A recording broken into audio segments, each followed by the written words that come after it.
off with the next lecture, and as you can see, we will quickly talk about Devas. After that, we'll have a practical exercise. So I want to talk now about the co-creation of sacred space that occurs in the collaboration of humans and Deva consciousness, and specifically about how the Devas work in this process. And to begin with, I'd like to start with what I call Deva tales, which are some personal experience that can help you understand a little bit about perceived Devas. So the first of these is a very old one that happened when I was a teenager.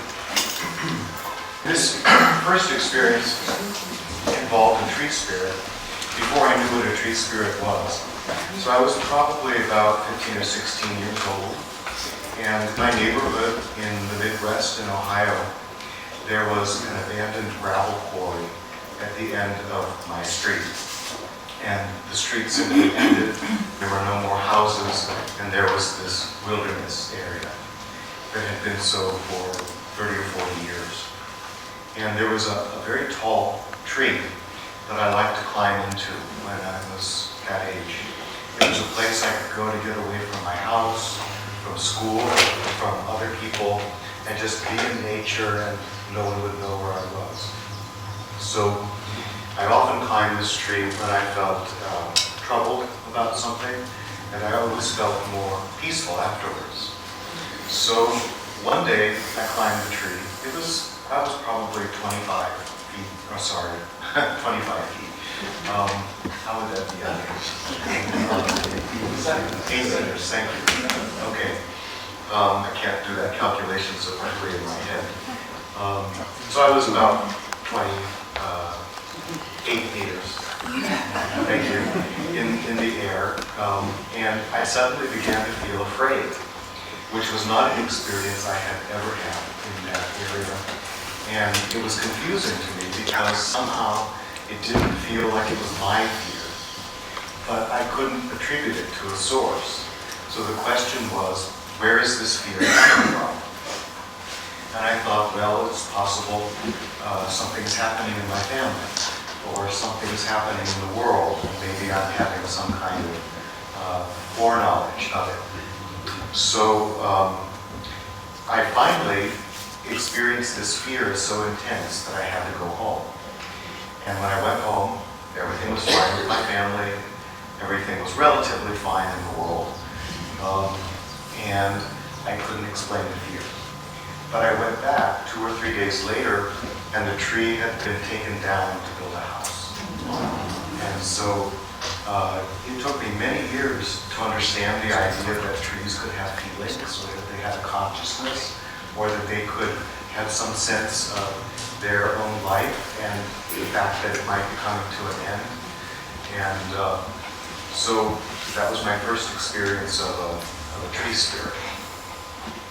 As I mentioned, I didn't really have these experiences when I was a child. So, and they would come every 2 or 3 years, and I didn't have any context for understanding them. It's good that they weren't more frequent because I might have become frightened. And gradually I found the information that I needed to understand them. So the next time was when I was in college, and I experienced a gnome. So I was in a state park in Ohio, and it was called Old Man's Cave. And it was between the seasons, end of winter, beginning of spring. I was the only person in the park. And it was quite a faraway park, a real wilderness, not near any cities. So I was walking down a path, and all of a sudden, this being ran in front of me, about this high. And I was shocked because I didn't know what it was. And I was even more shocked when it stopped and looked at me. And I could see it, but I could also see through it, which was an unusual experience. And I couldn't look at it directly. I had to look a little off to the side, and then from my side vision, I could see it fairly clearly. And it looked like it was shocked that I was seeing it. And so it took some steps in this direction, to see if my eyes followed it, and then the other direction, and did a little dance. And then after some minutes, I lost track of it. So again, I didn't know such a thing as gnomes existed. I didn't have any context for understanding it. When I have this kind of experience, I put it in a category I call unexplained, and just let it sit. I don't ask myself, is it real, is it unreal? I just assume that maybe if it's important, I'll learn something more about it later. And much, much later, I realized from reading Jeffrey Hodson's books that it was probably a gnome, an earth spirit. And then again, a few days or a few years later, now I'm just out of graduate school and living in the city of Chicago. And I come across some information about a Native American tribe in the far western United States. They were called the Blood People. And they had special sacred objects that they only brought out every year when they heard the sound of the first spring thunder. And somehow this idea was extremely exciting to me, and I couldn't exactly say why. But I decided that year that I really wanted to experience the sound of the first spring thunder and see what that was like. And it happened to be a very difficult winter in Chicago. We had at least a meter of snow, if not more, that was on the ground. We had temperatures that were below zero, but Fahrenheit zero. And so they were very, very low. And I was very, very ready for spring. Everyone was ready for spring. So one night in April, late at night after I'd gone to sleep, a thunderstorm came through. And I woke up from the sound of the thunder. And I was in that state that you sometimes wake up in which you're awake and you're aware, but your body is still asleep. So I must have, in a sense, been astral projecting. I didn't leave my body, but I sat up. And in that state, in the corner of my room, there was a being about this high, with eyes this big, glowing eyes, and bat wings. And it looked at me, and I looked at it, and it said, "Just passing through. We wanted you to know we're real." So you read about the Thunderbird, and this must have been something like a Thunderbird, and it came because I so much wanted to hear the sound of the first spring thunder. And then, you know, again, nothing for many, many years. So going much farther in the future, now I have developed some clairvoyant abilities and I'm more able to experience Devas and nature spirits. And I want to tell you a story and show you some pictures about what I call the Arboretum Troll. The Arboretum is a big garden and tree museum, a botanical garden that's near where I live, just about 10 minutes walk away. And I spend a lot of time there. And the 3 days that you see represent the very long period of time that it sometimes takes to understand an unusual experience. So in 2007, what happened was I discovered this tree in the Arboretum. This is called a dawn sequoia. It's a tree that originally came from China, and the scientists thought it was extinct, but they found a very remote mountain valley in China in which they were still growing. So it is essentially a fossil tree that's still alive. And it became very popular in the early 20th century and was planted all over the place, all over the world. So if anything looks like a nature spirit house, wouldn't it be this tree with all of the little possible doorways and, you know, almost faces that you can see inside? So I was sitting with a friend of mine on a park bench, not very far away, and I thought to myself, I wonder if there is a Deva inside this tree. And I expected to find a tree Deva, but instead there was a troll spirit, a stone spirit. And I have to explain that, again, I have turned my vision a little bit off to the side, and I feel my way into the tree with my own inner senses. And a visual image comes back, which in this case was the image of the troll. And the troll looked like it was made of stone, and it didn't have joints like we have, so its arm moved like this, and same with its leg. And it thought that it was the funniest thing that it had ever experienced, that I could see it, and kept slapping his leg about how funny it was. And then, when I started to communicate with it thought that was even funnier because it doesn't really happen. So what I learned from the tree spirit is the troll, is this tree is at the intersection of two paths, paved paths. And the troll liked to go there to watch all the different ways that humans like to move when they're in a park. So there are people walking, the people running, the people on their bicycles, the people on their roller skates, the people who have those skis that run on wheels, baby carriages. It was just fascinated by all of the ways that people like to move. And it would go into that tree because it was ideally suited for observing all of this activity. I guess trolls don't move around very much themselves. So at the end of this conversation, the troll turned its back on me. And I thought, well, okay, Devas have more important things to do than talk to humans. That's fine. I'm not insulted by this. But the Deva was trying to tell me something, and it took me 10 years to understand what it was trying to tell me. So the next date was about 5 years after this experience, 2011. I went back to the tree to look for the troll, and it wasn't there. So the question is, where did it go? I don't know about how trolls move around and where they live, and I figured if that was its house, why would it go somewhere else? So, no answer to that question. Another 5 years go by, and I am with a friend, and there's a new path in the Arboretum, and my friend says, let's walk down that path. It was in wintertime, this is early spring. So we walk down the path, and we come to this. That was the troll. You can see the back. The troll was trying to tell me that it lived in this rock, and I would know where it lived because it would look like it was turning its back to me. Now, that troll is within visual distance of the tree.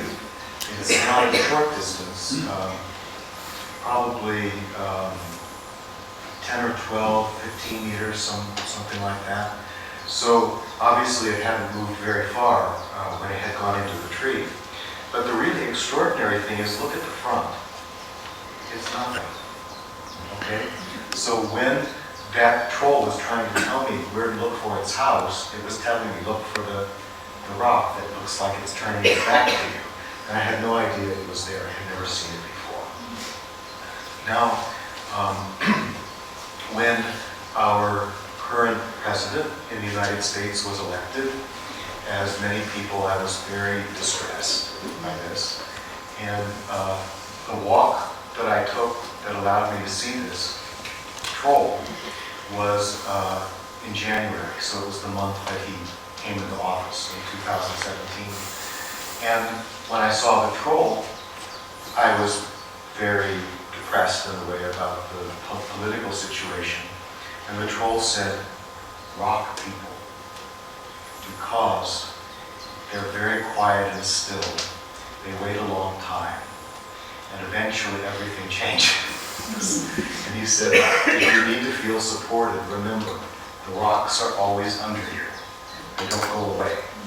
And you can call on the rock people to keep going. You need to have this kind of emotional strength, as well as physical strength, and especially for endurance. So This is the kind of troll I listen to, not the ones on Facebook.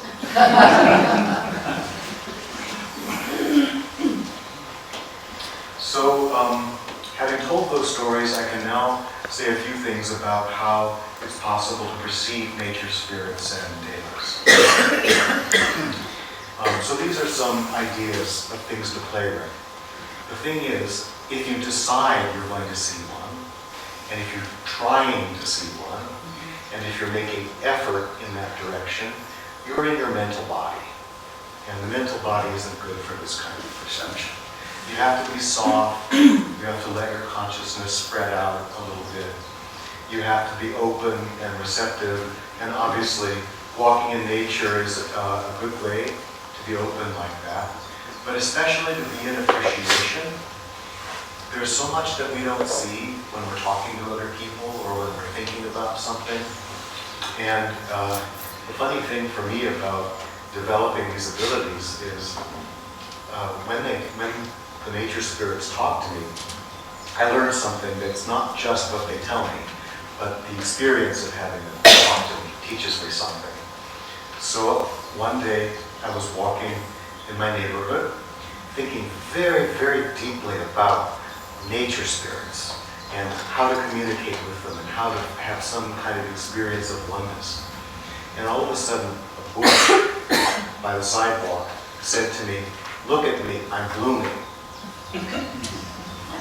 That was the teaching. Okay? I was so in my head that I wasn't paying attention to the joy. And really, that's the way we have access to these other beings.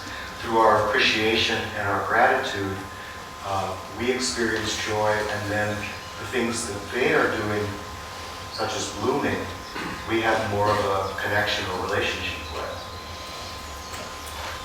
Another game that I like to play, I call Think Like a Tree. I'll show you what I mean with a couple pictures. So the best time to practice thinking like a tree is walking in nature at twilight. There's something about the trees at that time where they're still active, but quieting down and going into a restful place. And I think humans are also. And therefore, I often have the experience of trees as living beings, living conscious beings in the twilight.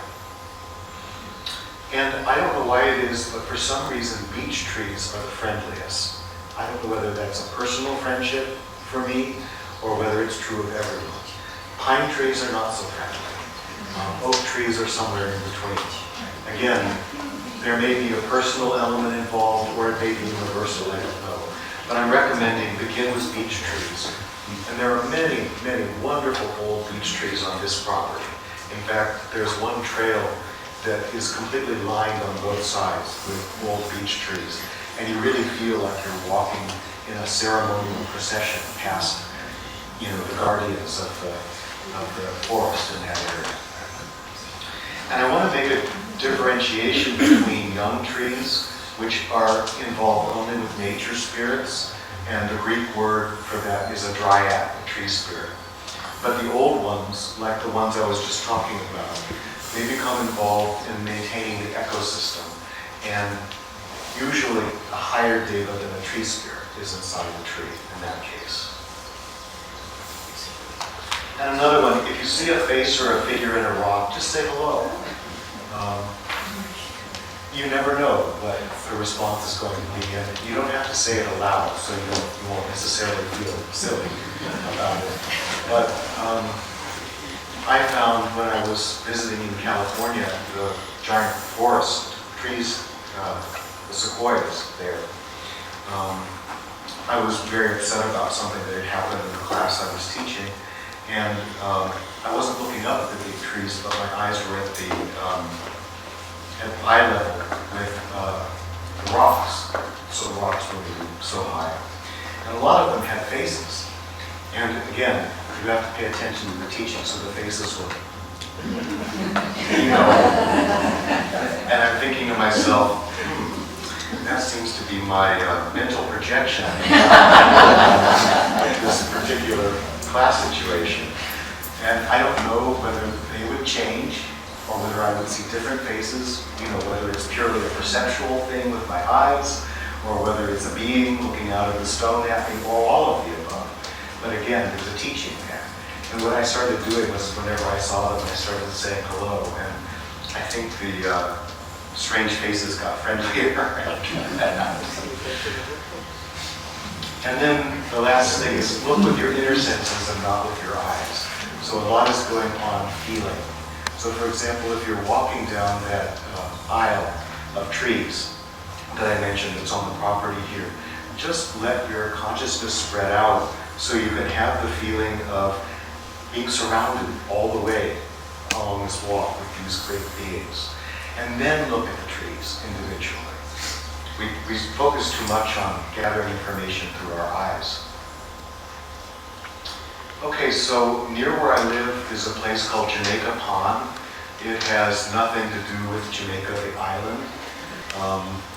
There are many stories about why it got this name, but I think the real one is when the English came and settled in that area, there was a Native American tribe, and their leader was called Kachamucket. And somehow the English were lazy about saying the name and it got turned into Jamaica. So on this way around, it's about 2 kilometers of a walk around this pond, is this big old beech tree that's probably 100 plus years old. And one day I was walking near this beech tree. It was early spring and the leaves were just coming out. Obviously this is the wrong time of year. But you can see the structure of the tree more clearly. And I was playing that game that I call Think Like a Tree. So if you look at this tree, what you'll see are all the different directions the branches go in. And you have to understand it takes many, many years for those branches to develop. What you're seeing is a dance. This tree, every movement of a branch is balancing something happening somewhere else in the tree and in relationship between the trunk of the tree and the roots on the side, so the tree doesn't fall over.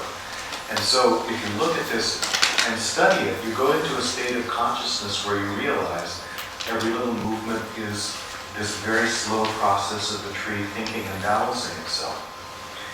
So in that process, there came a point where I was at the tree itself, and all of a sudden, as I started thinking about the great life inside the tree and the beautiful leaves that were coming out and the sun that was pulling the leaves out of the tree, I saw a flash of fire inside the tree, green, gold fire that was shifting and shimmering, and at the top of it was a face. So I actually saw the Devas that was inside that tree. I don't think I included a slide in this program, but Jeffrey Hodson has a slide of a spirit inside a tree like this. And again, many, many years later, 15 years later, I came across a book called Seeing Fairies. It was written by a woman who was the secretary of the English Fairy Investigation Society. And what she did was she asked people to write to her about their experiences of fairies and gathered together these experiences from all over the world, all in English. Her name was Marjorie Johnson, and I was able to get this book through Amazon, so some of you may be able to find it. Anyway, in this book, there was a description of a woman seeing a tree spirit inside a beech tree, a deva, and she said it was like a green gold flame with a female face, which is exactly what I had seen. So this is an oak tree, and it's very magnificent when all of the leaves are out. And I often like to do jogging around the pond, and then I stop underneath the shade of this tree and do various stretches. And one of the stretches I like to do involves holding my arm out in as relaxed a way as possible and just letting it float and feeling the different releases that I can experience. So I was doing this underneath the tree on a brilliant summer day, and all of a sudden I was in communication with the tree, where I felt the tree's thinking. And the tree was thinking, what's that human doing? humans don't usually do that. Now, I want you to look at this branch of the tree. So the tree then thought, oh, he's pretending to be me. And then the tree spirit sort of reached down and wrapped its energy field around me, which was a really sweet experience. You know, you can't make these things up. No one will believe you if you did, you know. They just happen, and they're often so simple, you know, nothing spectacular at all. But they give you such a different relationship between nature and, you know, human consciousness. So we'll stop here and pause for questions. This is another example of Melanie Mills's art, A Lightning Spirit. I put it here in response to the thunder game that I had seen earlier. So, any questions about perceiving nature spirits and devas?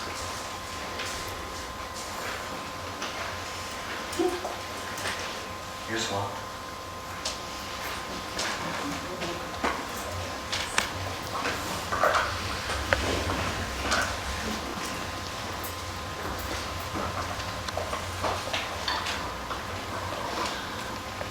When a tree is finished, a sick tree was what is that?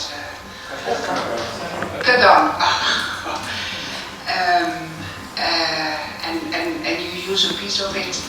Can there still be the spirit of the tree in it? That's a difficult question.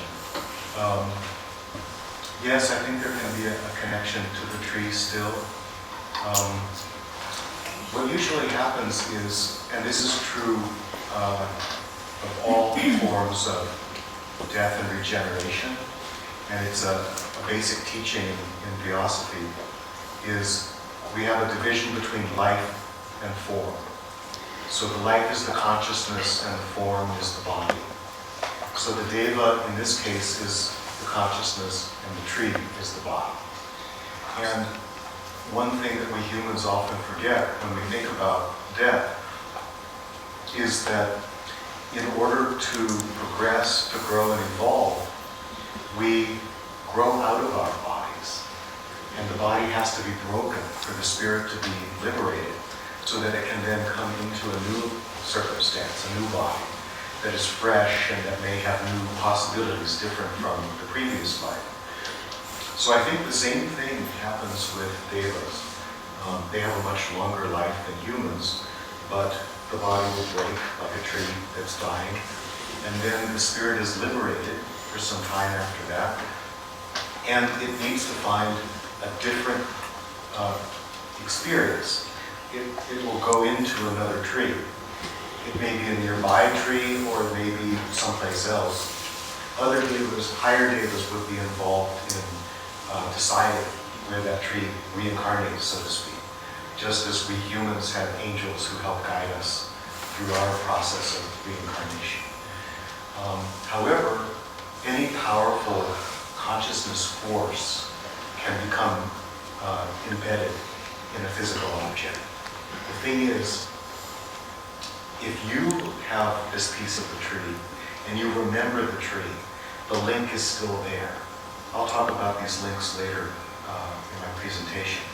And therefore, you'll still be connected through that object to the tree spirit. But if the tree goes to a sawmill and is cut up further to make furniture, and the furniture is sold in a store, and people far away buy the furniture, they may have a beautiful piece of wood, but they probably won't feel the presence of the spirit. I guess you could say the sawmill is sort of like what humans experience in the cremation process. The body is destroyed and is no longer. Another question?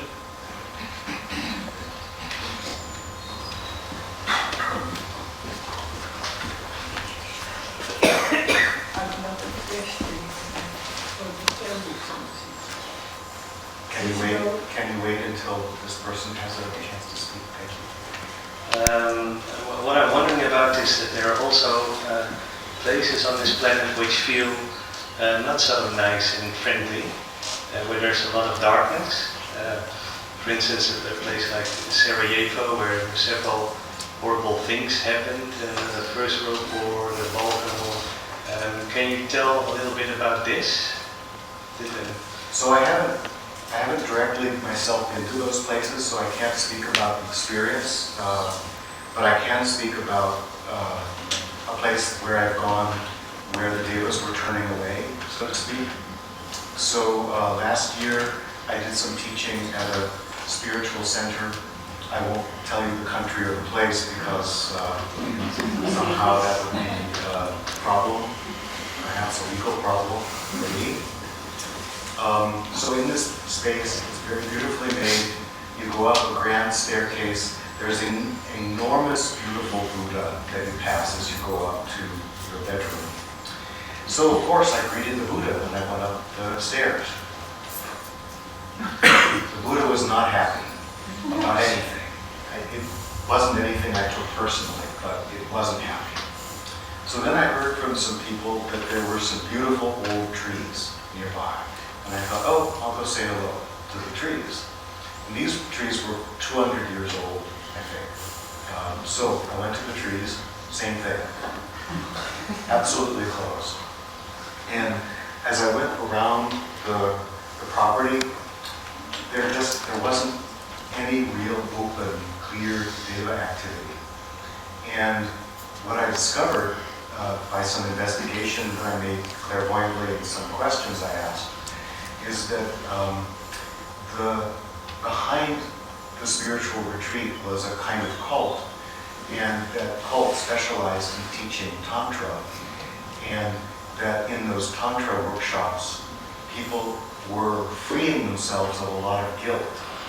But the guilt was getting stored in the landscape because no one was actually clearing the landscape. And the result was that all of the Devas were somehow pushing it away. So Leadbeater has a way of describing nasty human thought forms and energy forms and how Devas experience them. He says,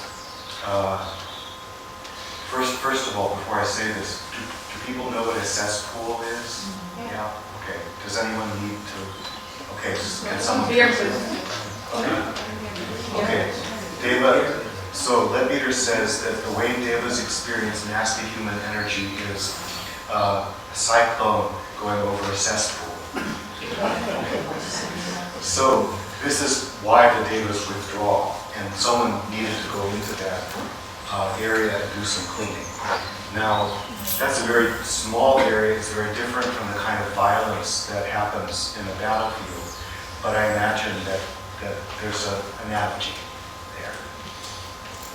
So here, someone wants to speak. Can you wait for the microphone, please? Yeah. Okay, it's coming. Years ago, I was on a holiday in Glastonbury in England with a group of people. We walked in a garden. There was standing a big tree. I made all by myself a walk under the tree. Once in a moment, the tree was taken over my consciousness. I saw a big castle, and I heard people yelling and screaming. I didn't know what it was. After that walk, we go with the group to the museum. In that museum was Masquette, a big castle that was 800 years ago.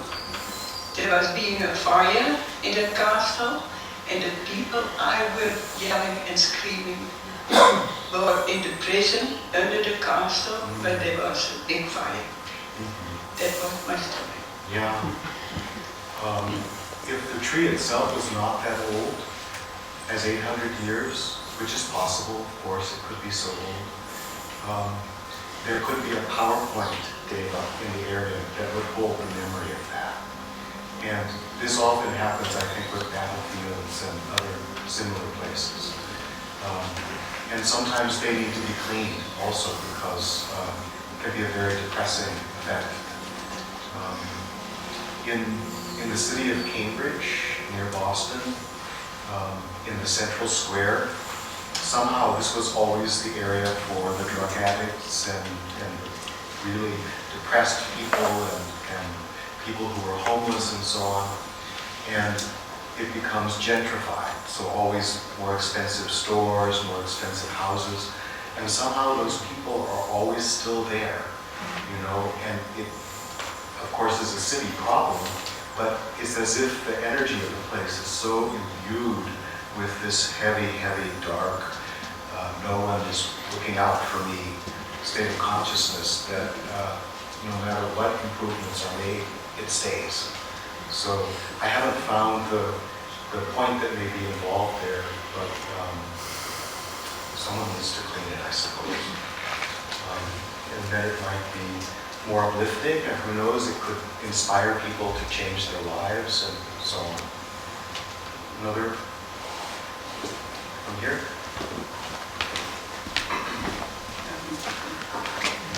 Back here? Oh, yeah.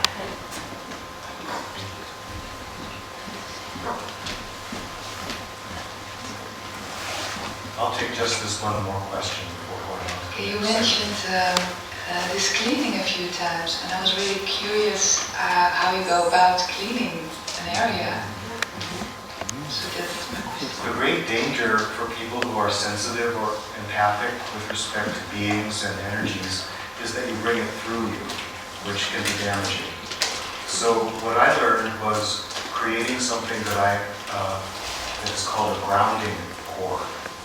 So a grounding cord is like a cable, an energetic cable that extends from the point down through to the core of the planet. And the idea is that it empties out all negative or unwanted energy from this point, and somehow it's broken down and recycled in the center of the planet and harms no one. So creating a grounding cord is a matter of visualizing it inwardly, and it's a help to a Deva consciousness. It's one of the ways in which we can work collaboratively with Devas. But I've known people who go around cleaning toxic sites throughout the world and end up with cancer or something like this because they brought it through them instead of through a grounding cord.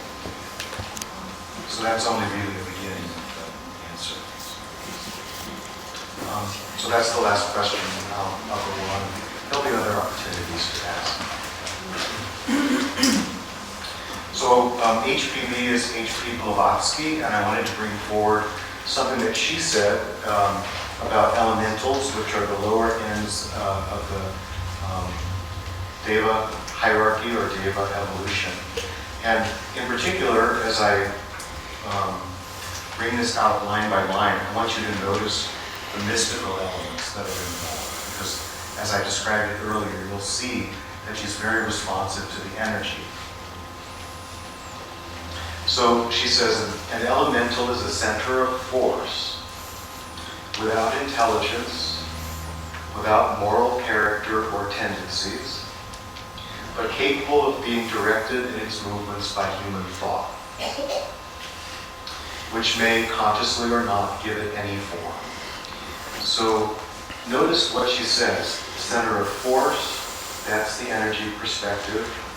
Also, it doesn't have a human intelligence. It does have some kind of consciousness. It doesn't have human morals. This is one of the reasons why in fairy tales, the fairies are often apparently destructive to humans. I say apparently destructive because They may only be playing a joke, but they don't have a moral consciousness. And specifically, she's talking about thought forms. These are the kinds of forms that human thought creates and can send to other people, positive or negative. And human thought can also give the thought form its form as a matter of perception. In the way that, for example, I saw the energy of the beech tree as this green gold fire with a female face at the top. And human beings can also give it, to a certain extent, intelligence. This is a little, I won't say misleading, but there's a lot more behind the statement than it appears. So, if you're creating a thought form, let's say there's someone you know who needs healing and support. What I would do is I would imagine what I call an energetic overlay. And I think of it as like the wings of an angel, soft and protective. And I think about all of the information that that person might need in order to feel supported and healed. And I put it inside the wings. And then I send those wings to that person and let them wrap around the aura of that person. And there's nothing coercive about this, nothing forceful, nothing willful. What happens then is, if the individual ever is open, all of the energy of support and all of the instructions will go in to the aura. If the individual is blocked, there's no pressure. If they're in resistance, there's no pressure. So what happens there is my thought form has a kind of intelligence. I've programmed it, so to speak. And in that process, the consciousness of the thought form itself, which is a kind of messenger, is also involved. But we don't give that consciousness to the thought form ourselves. So the messenger simply makes sure that the thought form goes where we intend it to, and it looks for a way in to the aura of that person. So continuing what Blavatsky is saying, in its simplest form, it is visible as a disturbance in a transparent medium, such as would be produced by a glass fish, so transparent as to be invisible. So again, she's not really talking about imagery here. You can imagine a fish made of glass moving through the air. It's there and it isn't there. Swimming through the air of a room and leaving behind him a shimmer such as hot air makes when rising from a stove. So again, this is purely the energy way of looking at a nature spirit or an elemental. Some classes of elementals, however, have an intelligence of their own and a character, but they are far beyond our comprehension, and ought perhaps to have another name. And in later Theosophical literature, those are the Devas. That's from her collected writings. So I wanted to bring this up because, in a sense, it's easier for some people to experience the energy of a Deva than a form for a Deva. And I think for everyone except the consciousness types, that's true. Both imagery types, and energy types will probably perceive it as an energy, like a clear glass fish.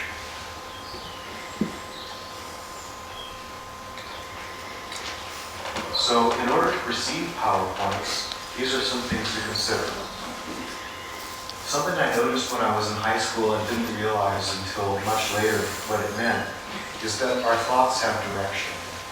And I don't just mean that we send our thoughts out. I often have the experience that thought comes in to me from somewhere else. And if I pay attention to the direction that it's coming in from, it's usually coming from a PowerPoint that's nearby, the nearest one.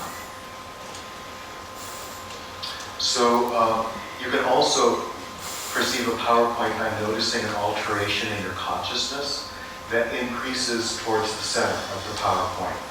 The first thing that you'll notice is a feeling of being lifted up. And then along with that, you may notice that there's a kind of joy and peace. And it also might feel like the air or the energy is more real, more dense. I don't mean heavier, just somehow thicker and more present. And then this is where information comes in. I do something that I call triangulation, which is a surveying technique. And what this means is I go to different locations and I feel how the direction of my thought changes. So if the PowerPoint is over here, I check and see that it's here.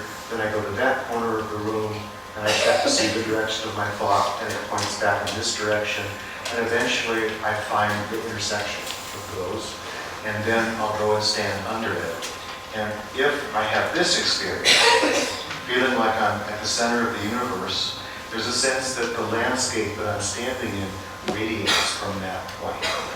And you can have a distinct feeling that 2 meters away, it isn't centered.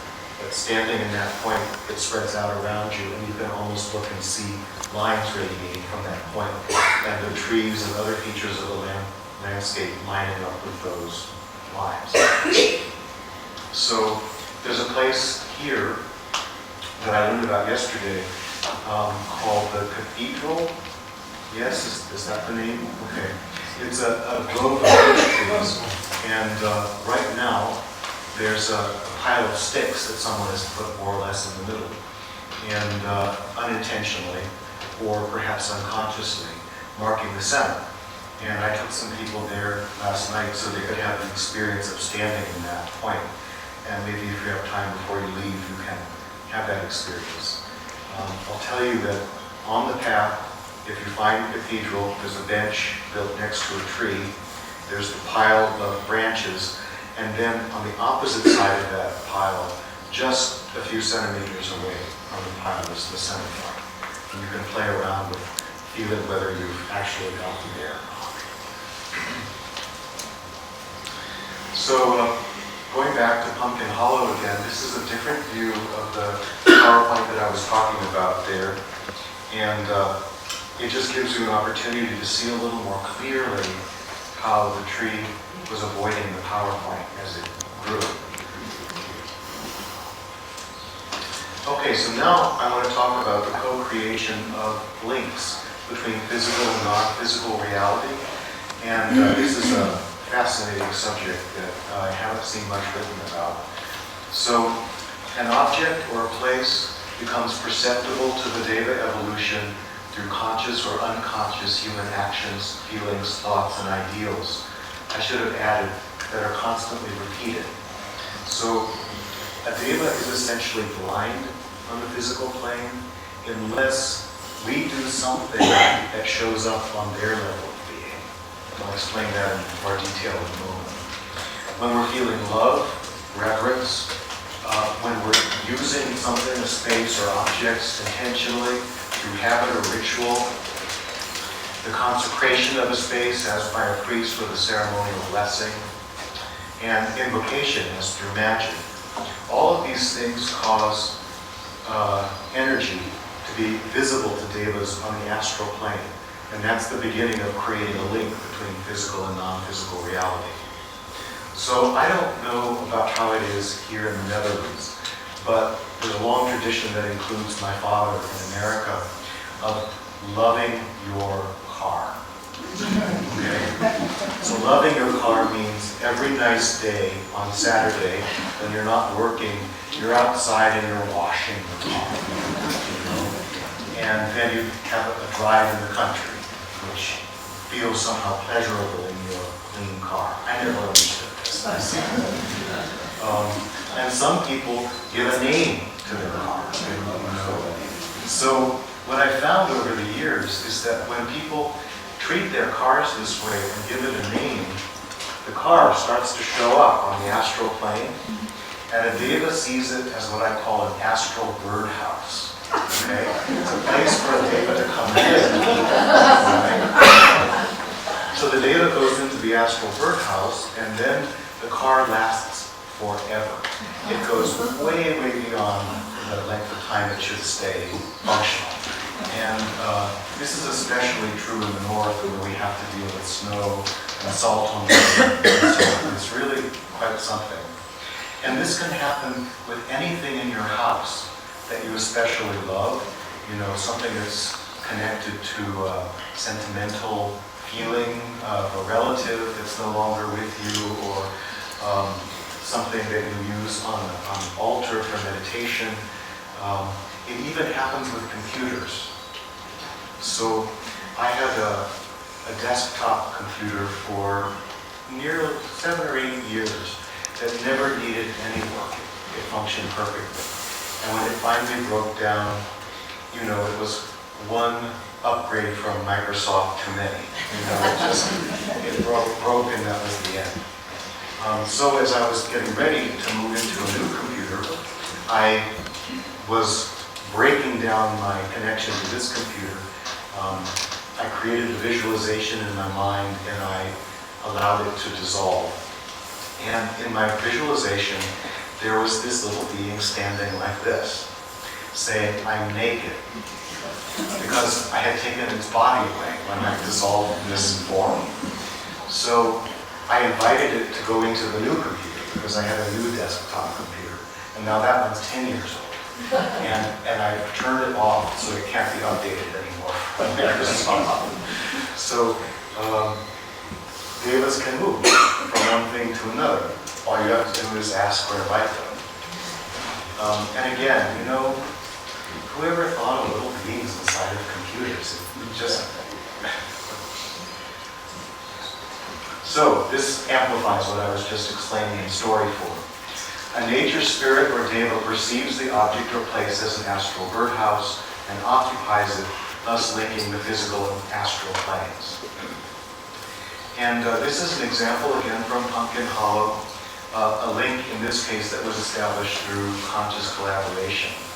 Now, this tree is too young to have the kind of deva in it that's in it. It should just have a nature spirit.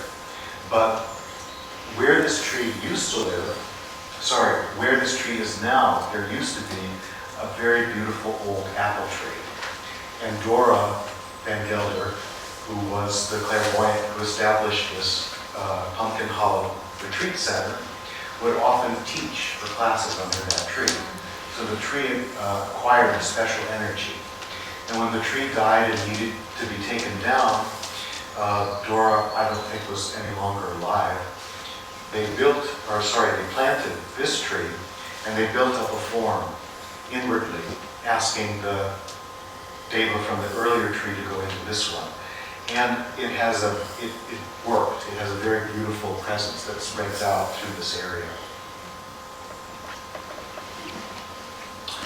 So continuing with this co-creation of links, once a link is established between physical and non-physical reality, energy, information, and consciousness start to flow through the link, and then you start to see effects on the physical plane. And as I mentioned, things last longer, time seems to slow down when you're near them. The surroundings, you may have the experience that the surroundings are somehow purified. So if any of you invite people over to your living space who come in and say, "Oh, it's so peaceful here," it's because there is a deva somewhere, and possibly more than one, who's purified the atmosphere in that place. Also, there can be an atmosphere of joy and peace that follows this purification. All actions, feelings, and thoughts flow more easily. Actions in the physical body, feelings in the astral emotional body, thoughts in the mental body all flow more smoothly. And inspiration, creativity, and the feeling of magic also abound. They end up being experienced more and more frequently. Magic is a big subject. It's very much caught up with the idea of devas, but usually on the dark side, which is a human consciousness tries to enslave a deva and make it do what it wants. And that's dangerous and not helpful for either consciousness. It doesn't help with the evolution of either. But co-creation or collaborative work between humans and devas helps both types of consciousness evolve. So continuing, the flow of that energy from non-physical to physical reality increases with use. And you'll possibly have the experience that the link gets upgraded over time. Higher beings might come into it to keep it going, and the result might be a connection through to a higher plane. And the range of influence expands on the physical plane. So you could think about a church, for example. It's built originally to be a sacred space, but the more it's used for that purpose, the more flow of energy comes from the non-physical levels, and the wider it spreads. And there can be a feeling that the protector angel increases somehow in power over time. And I want to tell a story about this crystal now connected to the things I've just been explaining.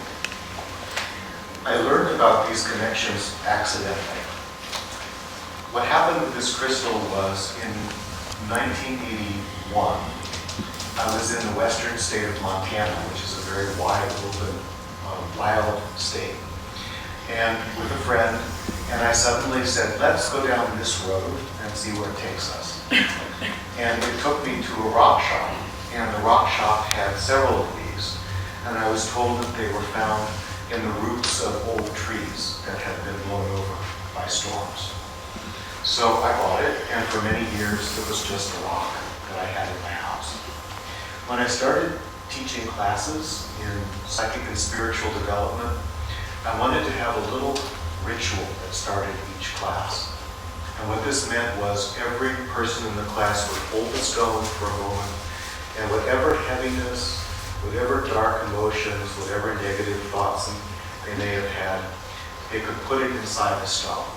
And then they would be free of those things so that they could do the best work during the class. And the reason I thought this crystal would be a good place for that was, first of all, it's dark, like negative thoughts.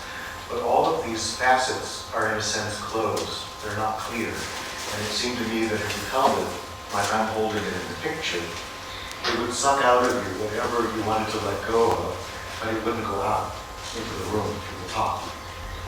So I started passing it around, and people who were sensitive to energy asked me to clear it because they didn't want what somebody dumped to come over into them. So this happened for a few years, and it was a good little ritual to start the class. And then one class, I noticed that I no longer needed to clear the crystal because a being had come into the crystal to do it. So it had now a link between physical and non-physical reality. So that went on for a while, and then I started noticing in my classes that there was a being in the room. The room was maybe 3 meters by 3 meters approximately, so not a very large room. And if I looked in the shadows, I could see this being walking between the shadows. It didn't want to be seen, and it looked like a teapot, a black teapot with legs, okay? Not scary, but strange. And it always moved so that as it was leaving one shadow, it would stretch itself over into the next shadow so that you could only really see it with your inner senses. And I wondered what it was, and then I realized it was connected with this crystal. You might remember I talked about sacred objects and sacred spaces as becoming portals. So what happened was, in Ireland, this kind of being would be called a brownie. In German, it's Heinzelmännchen. I guess there's something similar in Dutch. It's the kind of being that supposedly comes and does your housework at night, you know. But whoever really has one of those. What I realized, though, was that the actual purpose of the being was cleaning the atmosphere. They don't clean the dust. They clean the spiritual dust, I suppose you could say. So this was the being that was helping to purify not only what went into the stone, but also the atmosphere. And since then, several other beings have come, each of which has had a larger expansion of its support for this practice of clearing out whatever heaviness people are carrying, to the point where sometimes people receive messages, teachings about what they need to do through a change in their life. Now, it's important for me to tell you that this happened over almost 20 years. So I'm not talking about any instant process. And no magic was involved because I had no intention of not doing this. It's a natural process that happens all the time, everywhere, except that we don't know about it, and we don't make conscious use of it by participating with it. So I'm almost done with co-creation of links. Sometimes devas and links that are close to each other may be brought together or subsumed into some larger collective that is overlighted by ever higher devas. Probably you haven't seen this word overlighted before, but you have probably seen or heard the word overshadowed. So overlighted was invented by the spiritualists because they didn't like the word overshadowed. You know, if you're getting some kind of higher teaching, it shouldn't be a shadowy teaching, it should be a light teaching. So I like this word overlighted. What you get here is a deva that represents the well-being of the whole area. So any spiritual retreat center, for example, like this, will have one large angel that is the guardian and protector of the whole space, and there'll be many smaller angels or devas distributed throughout that each have their own function. Ecosystem regeneration is also based on this idea. You remember from what I said this morning about the dam and the reservoir, where there weren't any devas.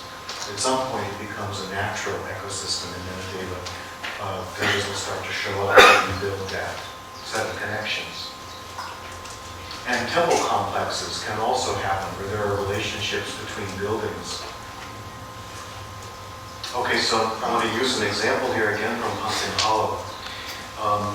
This beautiful waterfall is on the edge, the outer edge of a fairly large deva field. And the deva field goes quite literally to the bank on the other side. In that deva field is this meditation center, which has its own deva guardian.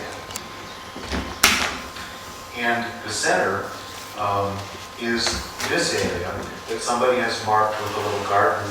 And you might notice there's a figure of Christ blessing here. The actual center is right here.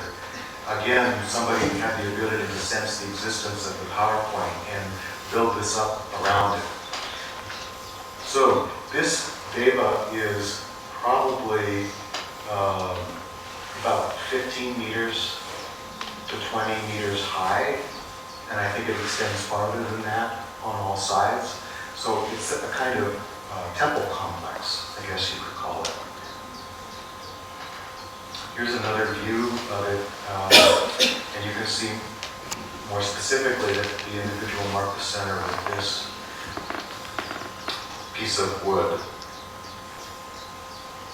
And then he also, I believe it was an artist that I met there, was the son of one of the founders. There are a few steps that will lead up to this place here, where if you stand, you have that experience of it being the center of the world. People who are sensitive to these energy fields and PowerPoints often want to make sure that people don't just walk through them. For example, how long would you keep a deva when this area was constantly being mowed, by a power mower to cut the grass?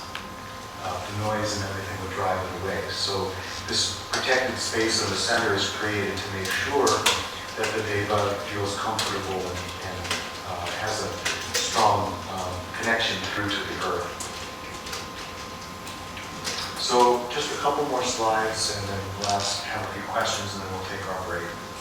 So originally I was going to talk about the preservation of links in the morning, but it ended up needing to come into this part because there was so much material that I had brought in the first talk that needed to be there so you would understand this. So what preserves a link is frequent use, people being present, people being in reverence and gratitude. Sometimes offerings are helpful, prayers and gifts. Often you'll find in areas where there's a Buddha and a Buddhist community oranges, for example, or other things, the Buddha. That kind of thing, it isn't so literal as the Buddha Deva eats the astral form of the orange, but the orange is a way for the Buddha to absorb the gratitude and to strengthen the link. Regular maintenance is also helpful. The physical cleanliness of the space, the object and its surroundings need to be cleaned. For example, I know some of you went down to the Buddha because I had mentioned it earlier. That Buddha needs a little attention in order to come all the way through. I think the statue itself needs to be cleaned, and there needs to be a little cutting of the trees around it to create space. And of course, apologizing to the trees for doing that. Spiritual purification is also sometimes necessary, especially if our pointer, the Deva, is in an area where people are experiencing trauma. So going back to the question about a battlefield, for example, someone coming in to do an exorcism or a blessing or a grounding, like I talked about the grounding cord, those are ways of helping to keep the place spiritually clean. And finally, there really needs to be a guardian or a spokesperson that helps to keep people connected to the Devas and relay back and forth human needs and to facilitate healing of human trauma. And it goes the other way around too, the needs of the Devas and healing any trauma they might experience. I'll talk a little bit later about what I mean by Deva trauma. Human trauma we all know about, especially if we're involved in spiritual organizations. I'm being only a little ironic when I say that. We come into spiritual organizations to open, and we encounter obstacles and challenges of various kinds, for example, to the idea of brotherhood. And if we see it as a struggle of the spiritual community to discover itself and open itself and develop flexibility of consciousness, I think it's a good thing. But if it's about power and control, there will definitely be trauma of various kinds. And Devas in the area can experience that trauma and withdraw or close themselves off. So links are broken by neglect, by ignorance of their existence. For example, if new owners take over a property, by amnesia of the people who are involved if they forget what the links mean, and withdrawal due to trauma, as I was just speaking about. Lack of maintenance, which is usually a result when there's no guardian to know what the Devas need and how the humans are interacting. Physical clutter might need to be cleared out. Spiritual clutter in the form of thought forms might need to be cleared out. And then what I talked about earlier is Deva trauma. Desecration is a form of Deva trauma. So that would mean, for example, probably you've heard about things like a black mass. You know, the idea of the black mass is you do everything in the reverse of the way it's done in the Catholic Church. So just as one example, the cross is turned upside down. So let's assume that there's a chapel that's been abandoned and someone goes in and purposefully or unintentionally breaks the links with the Deva by moving things, or by turning them upside down, or by bringing a dead chicken in, or things like this. These are all desecrations. And these things are used, for example, by the Nazis in World War II as a way of breaking down the Theosophical Society, for example. They came in and moved everything and destroyed everything, burned buildings, burned records, and so on, specifically in order to break the power links, because they were coming in to establish their own power links. And then the destruction of the place can also break the link with the Deva. So in my final slides, I want to talk about right use of sacred places, collaborative projects, which we've talked about several times, between humans and Devas, and for the purpose of creating and maintaining links between the planes. So there are some spiritual sects movements and cults where they constantly generate a reservoir of energy around chanting, for example, a mantra or a prayer, with the idea of getting something. Getting a new car, getting a new house, getting a new job.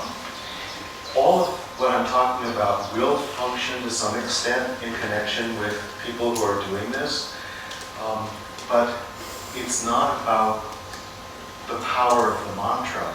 It's about the link that's created to the deva and the energy from the non-physical realms. And if these things are being done just to create and maintain the links, they benefit everybody, not just the members of the cult. They lift everybody up. And they're not about gathering material objects, for example. And the purpose is to create a two-way exchange and to allow the energy, information, and consciousness to go back and forth in both sides. And all of this should be done in support of the evolution and the greater good of all beings, physical and non-physical. To contrast, there's also wrong use of sacred places. Okay, those of you who read up on your Theosophy, we're about to get the definition of a dark magician. Self-centered projects undertaken by humans seeking to enslave devas, where the destruction or subversion of the links between the planes, again, what I was talking about with the Nazis is similar. And their replacement by conduits of energy, information, and consciousness that focus all power in the self and interfere with the evolution of other beings. I think you can always tell when you're in danger, spiritual danger, when you are in the presence of someone who puts themselves between you and God as the ultimate interpreter. There can always be someone who teaches you how to find your way to God, that's appropriate. But if someone says the only way to God is through me, then I'm suspicious. So if you remind me later during the question-answer period, I'll tell you about my encounter in a workshop with the dark magician. So finally, I want to talk about why sacred places are so important. Every day we lose deva connections through the destruction of nature and the loss of understanding of their roles as conduits of energy flow, portals of entry, and exchanges of communication.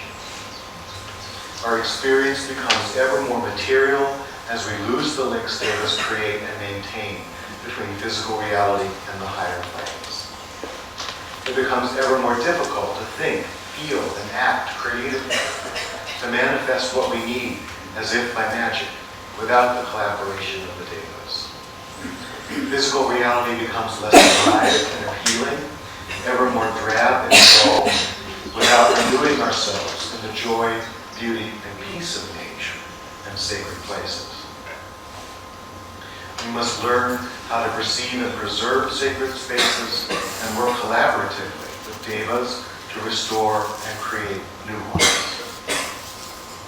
Thus, we can reverse these depressing and destructive tendencies and live once more as we were meant to live, joyfully evolving, side by side with the devas on our shared journey back to oneness with the source of all being. So, we have 15 minutes for questions and then our tea break. And here we have The Cosmic Messenger, Deva, and then by Melanie Mills.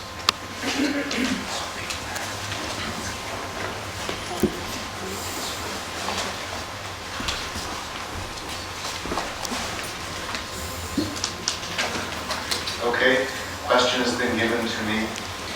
In our garden, a tree cutting, and there's a rendition of a very large tree drawn.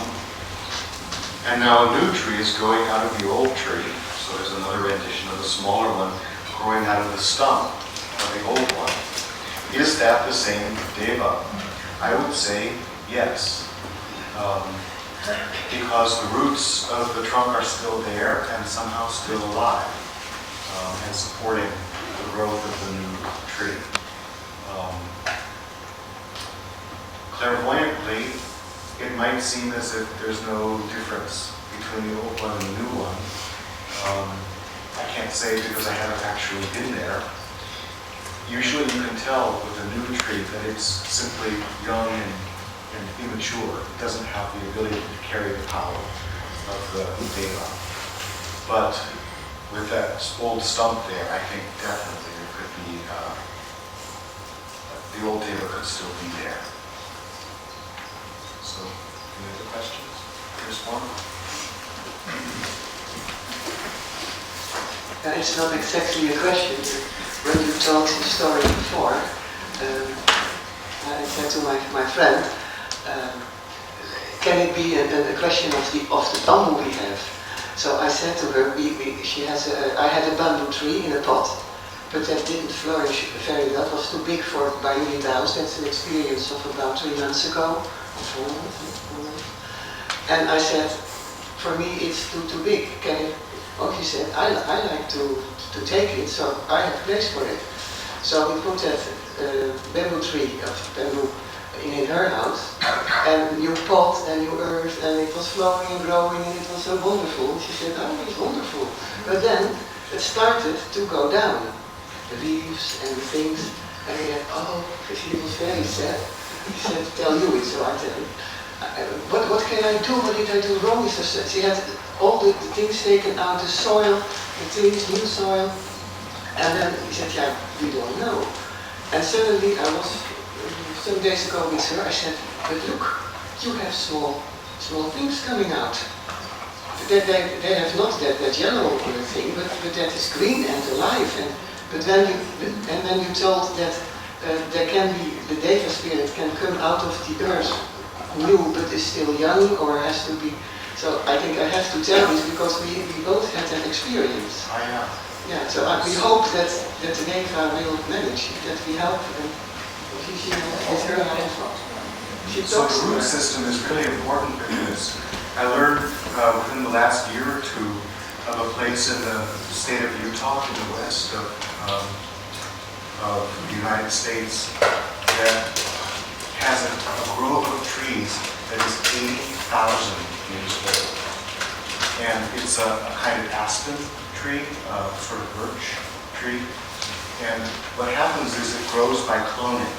So each time it sends out a shoot, it looks like there's a separate tree, but it comes from the same root system. And that tree lives for about 80 or 100 years. And the root system has been in that location undisturbed for 80,000 years. So that would be an example of a Deva that's below ground, in a sense, or the Deva that is responsible for the whole forest, because all of those trees come from the same roots.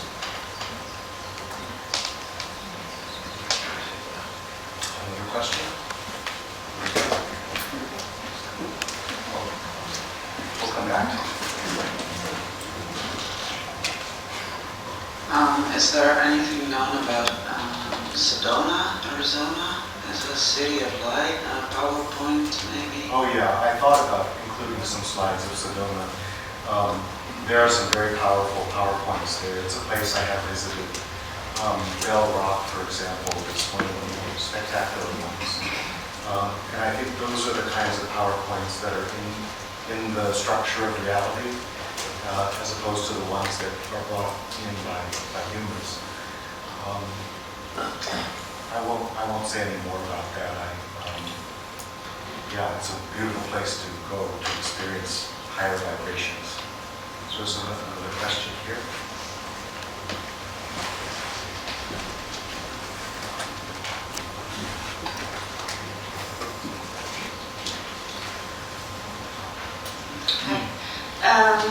You said Devas can live in trees, on rocks, on nearly everything around us. But can they also be part of a human being? Sometimes you contact people and you have the same feeling about them, like coming home, being friends with them. Could that also be a Deva? This is a pretty large subject, and I can only really sketch it just a little bit.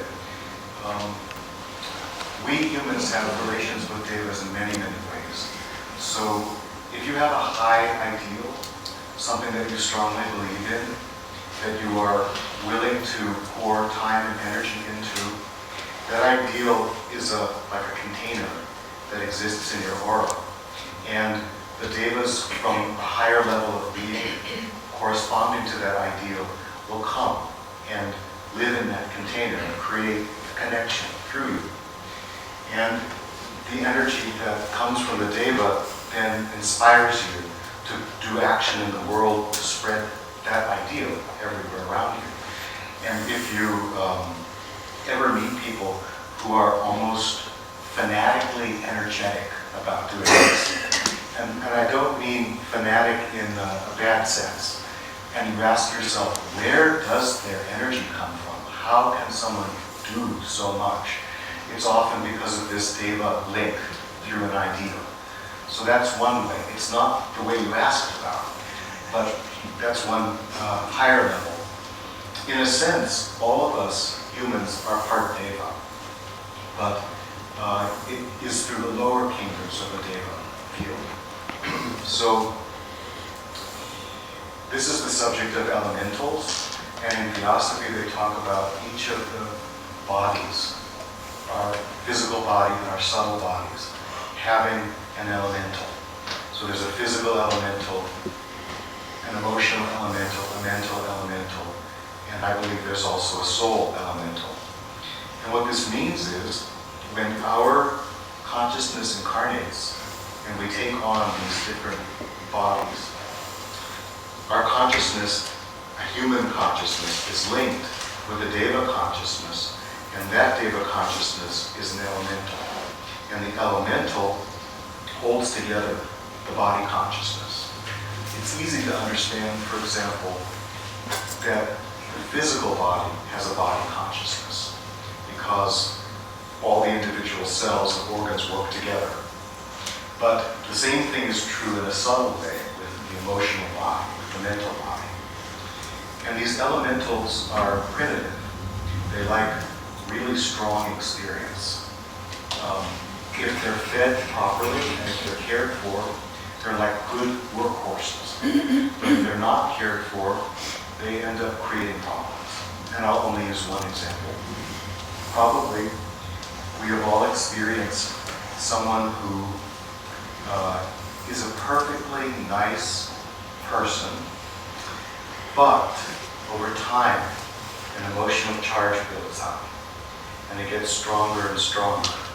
And you begin to become a little afraid of them. And then you start feeling like you're walking on eggshells. And then all of a sudden you say the wrong thing. Huge explosion of energy from this person. And you're traumatized by it. And then they're free of it, just like lightning has struck from a storm. And they go around wondering what your problem is. Because they don't see a connection between what they experienced and the effect on you. This is something that happens with the emotional elemental. It likes strong experience. And so building up this kind of charge and then discharging it in drama, it loves. And you have to learn how to control that. And the reason the person doesn't remember is not because they're a bad person, but because the elemental did it. They weren't paying attention. They weren't taking proper care of themselves. And so you could say, in a sense, you are latent to it. So when we have a few minutes left, we could take our tea break now, or we could